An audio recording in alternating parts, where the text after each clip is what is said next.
Thank you all for joining us this morning for something that is definitely a new topic for TSA.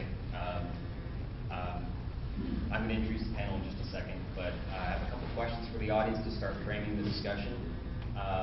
So how many people checked their email today? Okay, fair enough. And then second of all, so how many people looked at Facebook this morning? About 30% maybe. How many actually tweeted this morning? Handful of folks, good. So I am a member of the New Media Committee for TSA, as Craig was talking about. We started in January this year and kind of hit the ground running. You might have actually got an email from us, from TSA. How many of you received the TSA New Media Survey via email? It went out to all the members. All of the members. Okay. So a lot of you saw it and disregarded it, which is fair. We all get a lot of email during the day. I understand that. But one of the things that we're going to be talking about today is some of the results from that survey and this as a burgeoning topic in our industry. So we've all seen this before, quality assurance. This presentation as well, one of the things that we've done as kind of a leave behind for the organization and for this discussion, we expect that there'll be a lot of questions, a lot of dialogue, a lot of pessimists, a lot of optimists about it.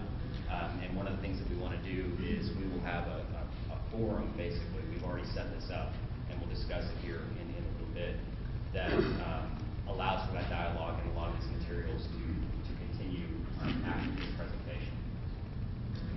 So some learning objectives, essentially what we're going to be trying to do is introduce a lot of you to the concept of social media, not just for personal use, obviously, but for a business model.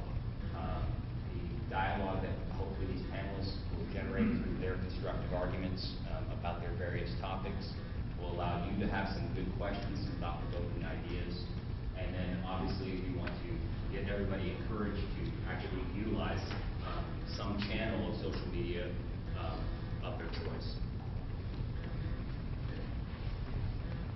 I really like this quote. The idea here is, what if Ben Franklin was tweeting things back then? Be civil to all, social to many, familiar with few, friend to one, enemy to none. And of course, we know what Superman would do if we had Facebook. But here, one of the things that I'm going to be trying to do for you, for all of the panelists, is frame the discussion, show you some of the aspects of the New Media Survey as it relates to the topic. The image on the left is from Wired magazine, and essentially the idea is that all of us are interconnected through our mobile devices in our business. No one is probably practicing architecture right now, and maybe this is my last question for the moment, is how many people who practice architecture right now only do it by hand? Right, there's one. Okay, we have one in the audience, good. But essentially we are in a digital realm, and these are new digital tools.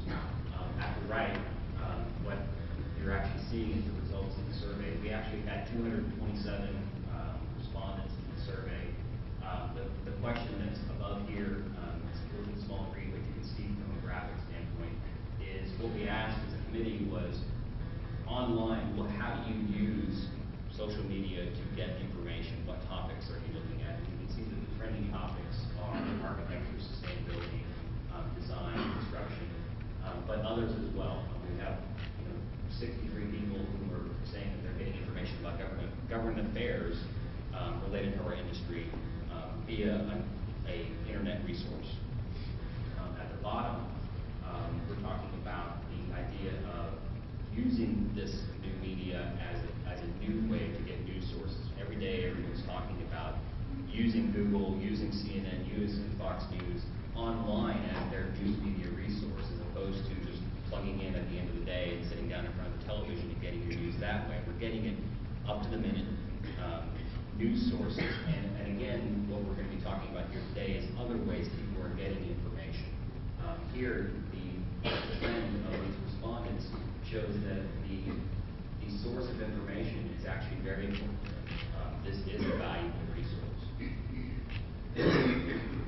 talking about the topics in general, we're going to be focused here today primarily on 4 different channels, but I'm going to cover a couple others in this introduction.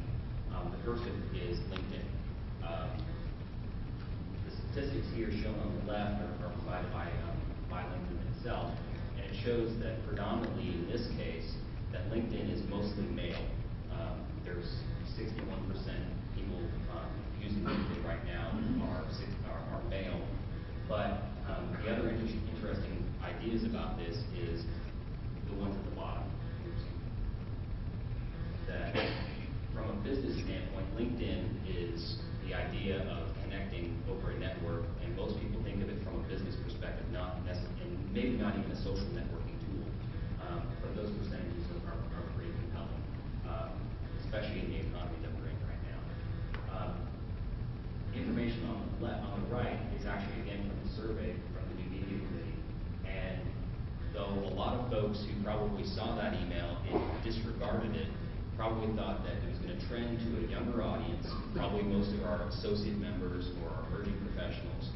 But in fact, 159 of the 227 respondents are licensed architects. So that, to me, shows a very, very strong demographic within our organization that are using these new media tools and are interested, at least in the discussion. And having you all here today also is telling of that.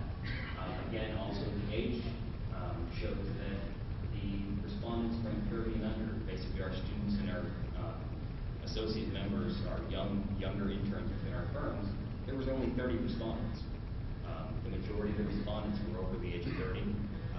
And I think that is also kind of telling, and was interesting for us as a committee to see as statistics.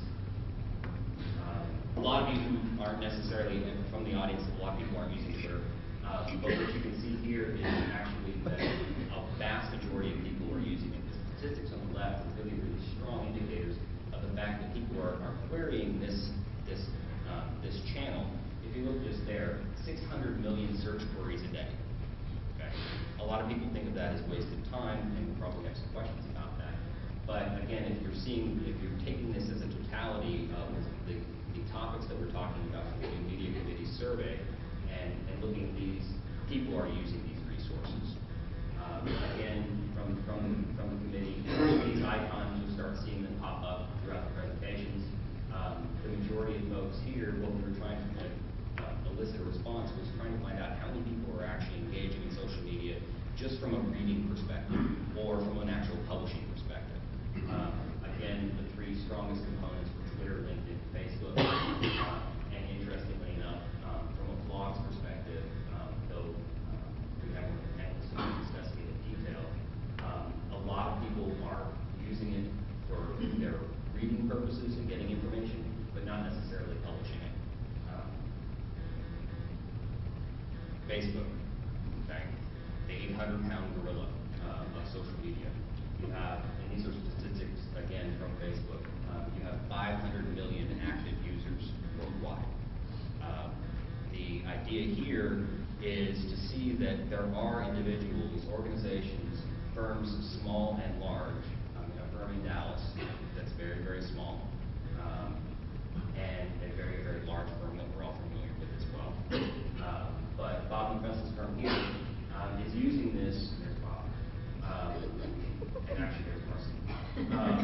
But both of these firms are effectively trying to use this vehicle, this channel, to convey information about their firm. This is not to say that they don't already have a firm website, but this is actually trying to engage in an actual dialogue with folks. And you'll see here that both of these, in all 4 of these examples, the people are still an important component. And as an industry, we all know that the people that we interact with each and every day, our clients, our consultants, our peers, like in situations like this, those conversations are incredibly important. These are some of the channels that firms are actually utilizing. In these cases, what these are fan pages.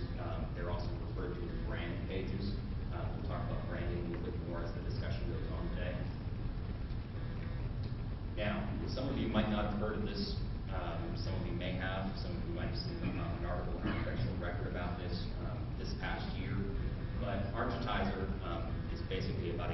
old now, and it effectively is Facebook for architects. In terms of Texas firms that are participating, very, very few. And actually, what I'm going to do here is going to show you that, here, the concept behind it, again, this was developed by architects, and it is a little bit closer to the concept of a small firm who wants to, or even a medium or large firm that wants to revamp their web presence, not sure about how to go about having a web presence, having a web page, having their online portfolio. Architizer basically sets up that situation for you and makes it one format, a very searchable format. The jury's still out on Architizer because essentially this is only just technology. This platform has only been in existence for about a year. Again, you can also search by projects, people, and by different areas of the country. The idea here, again, though, is that in each and every one of these channels, including Architizer, which is basically geared to firms promoting their work in an online community, is the people that are interacting with it. You can see links to other social media platforms, Facebook in particular. And as our panelists will start to discuss, you'll start to see that the dialogue that is generated between the people on these channels is what is actually what we need to be discussing.